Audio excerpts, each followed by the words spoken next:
This is greytFM. The need for diversity and inclusion at the workplace is not a new one, but the evolution of those concepts from mere mandates to a cultural shift has been a fast-growing and relatively novel one. Welcome everyone, Ahalya here on another edition of greytFM, greytHR's official podcast series. And today we're going to be spotlighting the relationship between HR teams and the DEI priority. Gone are the days of namesake initiatives and benefits, organizations that aim to truly diversify their teams from within, making the diversity and inclusion need an all-permeating occurrence, are the ones that actually attract fresh talent in droves, disrupt the market, and essentially survive and thrive. For a priority this close to the heart of an organization, it only then becomes obvious that HR makes for a key player in making this a reality. So in today's podcast, we're going to be in conversation with Renu Bohra, Chief People Officer for India, DB Schenker. She has won the second Innovative Best Practices Award 2019 for Women at Workplace, organized by the UN Global Compact Network India, or UNGCNI, in the category of private and public sector. Also been recognized as part of ET Best Organizations for Women 2022 for the second consecutive year, and has been listed in Asia's 100 Power Leaders in HR 2022. She's joining us in conversation today to discuss the role of HR in creating a diverse and inclusive culture, what it takes, the vision that could make such a change possible, and what this shift in culture could mean for an organization. Let's dive in.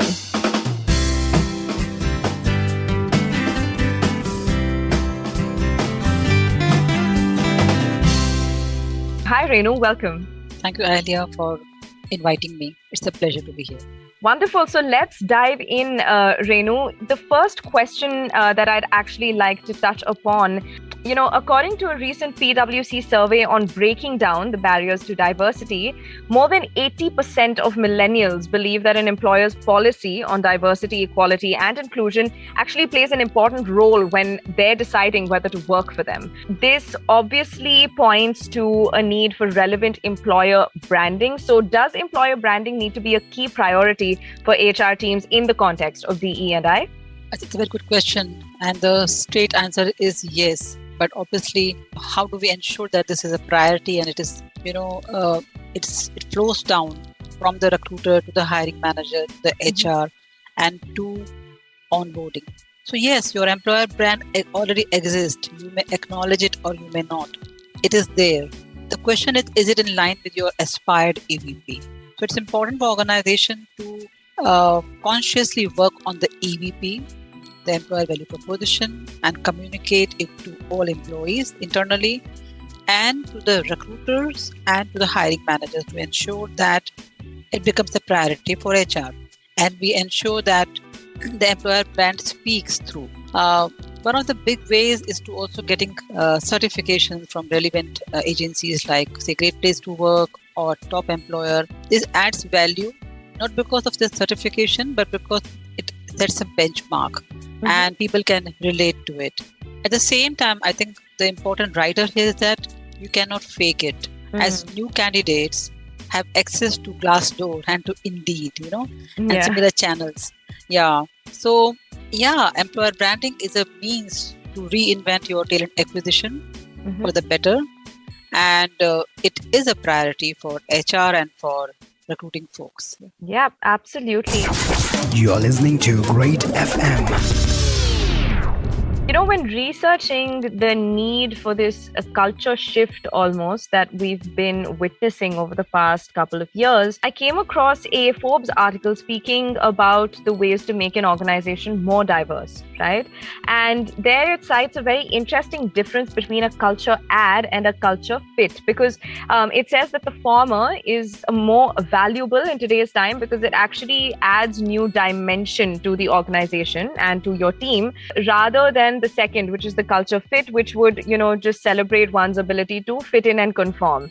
So how does this play into HR's process of recruitment and hiring when looking for fresh talent? Yeah, I think I don't see it as, this versus that, or a culture fit versus culture add. Okay. I see it as a journey. So culture fit was being discussed maybe in the last 2 decades because culture became such an important thing during hiring. And we said that, okay, technical qualification, technical competence, everything is important, but a culture fit is so important for effective hiring. Yeah, so I agree that culture add is more valuable in today's context than culture fit. It's the same thing as when we say that, just obeying best practices will only make us average. Doing things the way everyone does is a safe path to obsolescence. So change the goal, change the tactics, change the strategy. Therefore, for recruiters and hiring managers and HR, we have to focus on culture add than just to look for culture fit. And this will ensure diversity. And we know that diversity can be enhanced in a big way during hiring because that is your entry point. That is the point where you can change or add value to the talent pool. Right. In organizations where there's no attrition, how do they increase diversity? It's again a big issue that how do they focus on diversity of thought and bringing change from within. But coming back, in most of the organization, attrition is a reality, and hiring brings a very good opportunity for building culture add or diversity. And I again repeat the same thing that you may add to diversity, but then diversity has to be supported, and the culture add has to be aligned to the practices around people, which means that a mindset change of the managers and accordingly an alignment in the performance management that we have, making the work practices more inclusive and more flexible. And there is, and this is the way I think we can focus more on culture add, because there is a business proposition to adding diversity.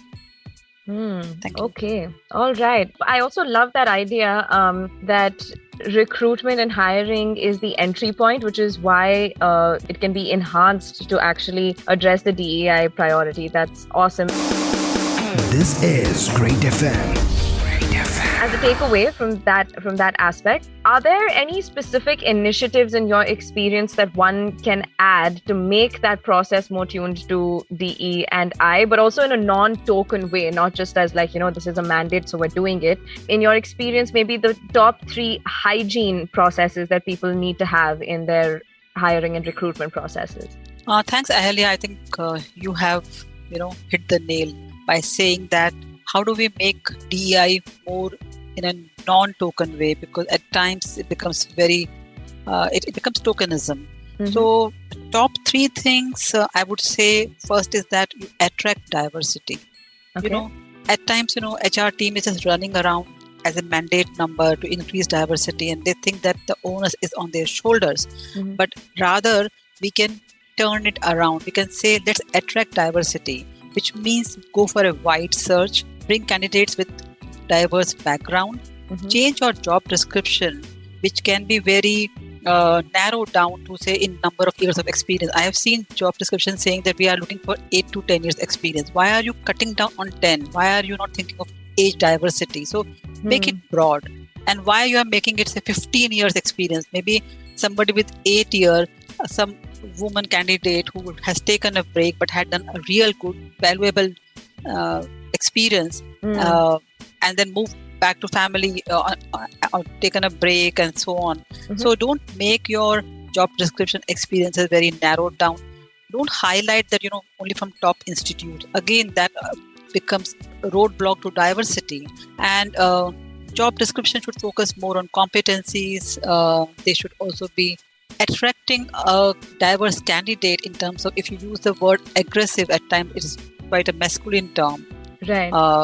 So that is one way. I think the first way, which I can say, to attract diverse talent.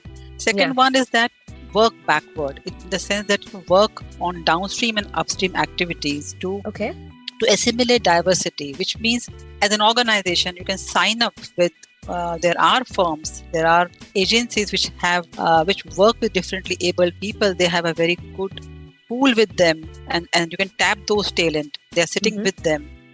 So sign up with those agencies, work with these specialized agencies, map the roles for, particularly when you are focusing on hiring differently abled people, and downstream you align your people practices around these.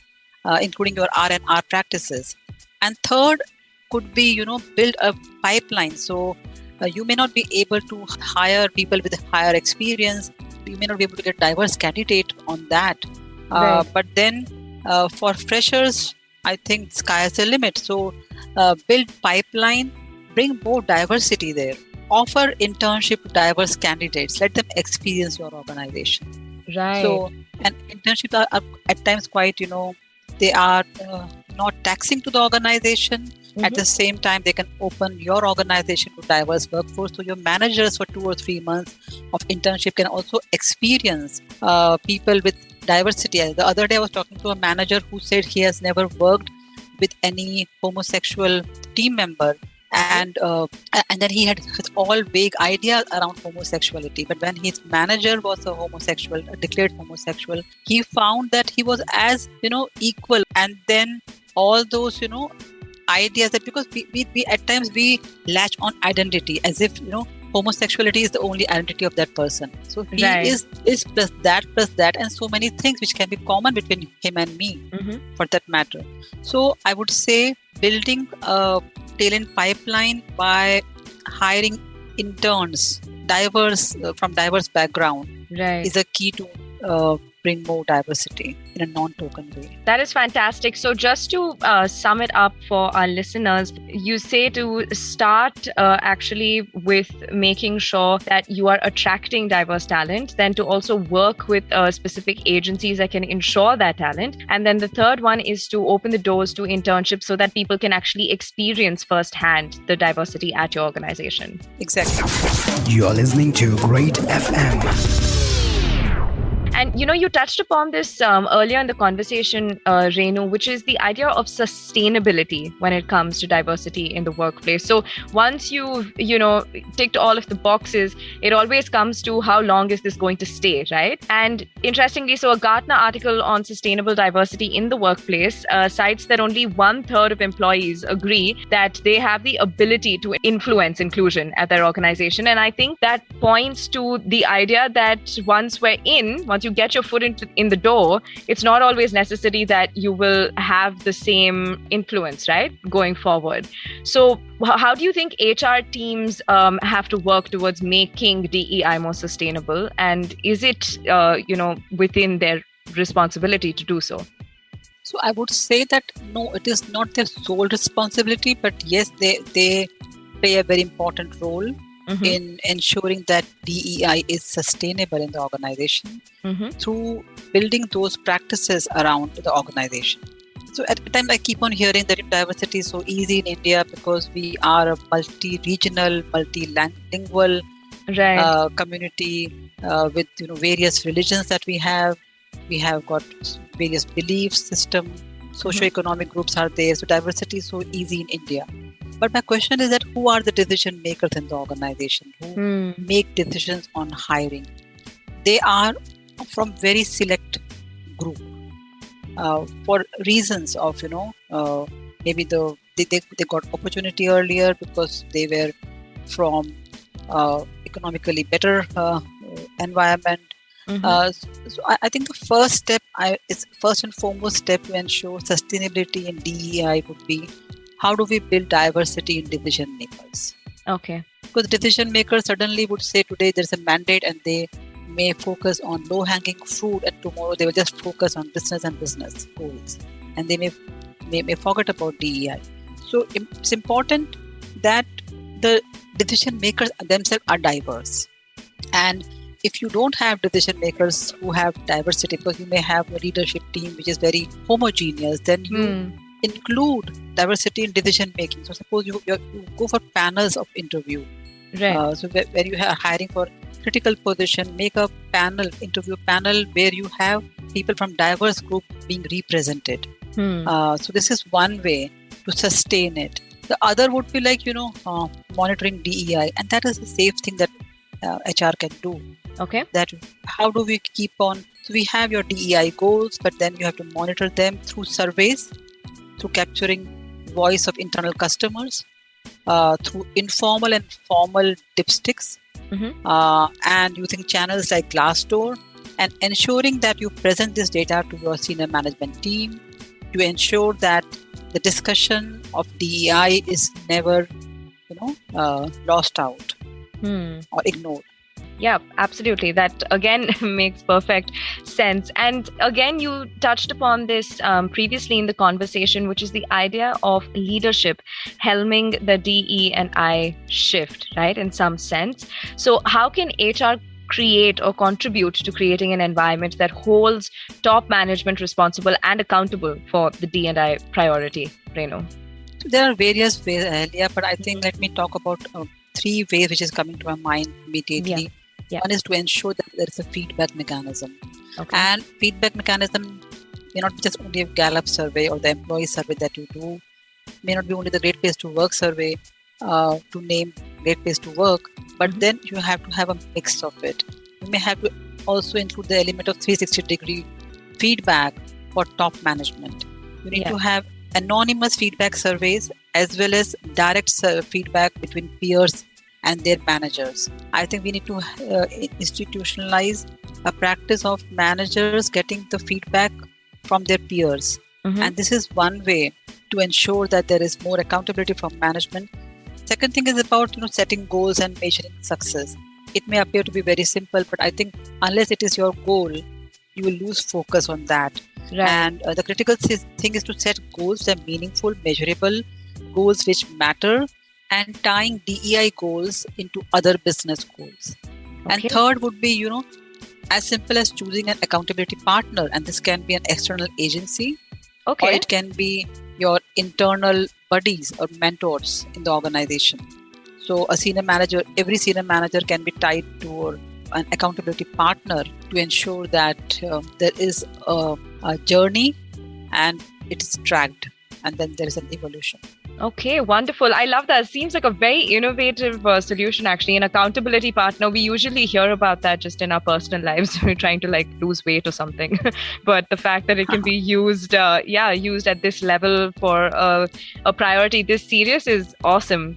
And finally, before I think I'd like to wrap the conversation with your opinion on this, Renu. What are the 3 most definitive HR trends, according to you, that are going to catalyze this shift in terms of D&I from a mandate to a culture change? Now, Ahalia, this is a difficult question because there are many trends emerging, and to pick a definitive trend depends upon where I am sitting. But I'll tell you, we see many trends emerging, but 3 trends which I can say are quite definitive. One is a focus on inclusive language. Now, this may appear to be a very fuzzy kind of thing, but this is a trend that, organizations are being very mindful on the language that we use. So if I start my conversation saying, hi guys, how are you? Instead of that, you say, hi folks, or something which is not very specific to male gender.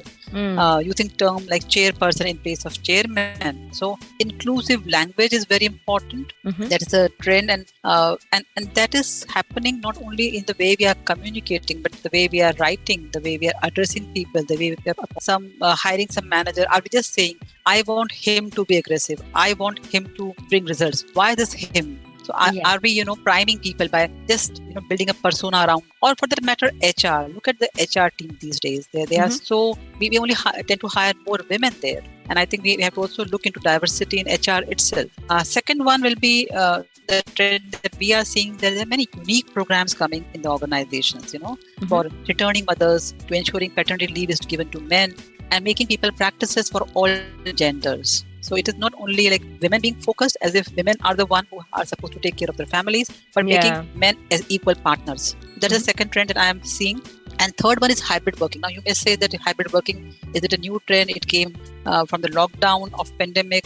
But then during the lockdown of pandemic, it came as a solution.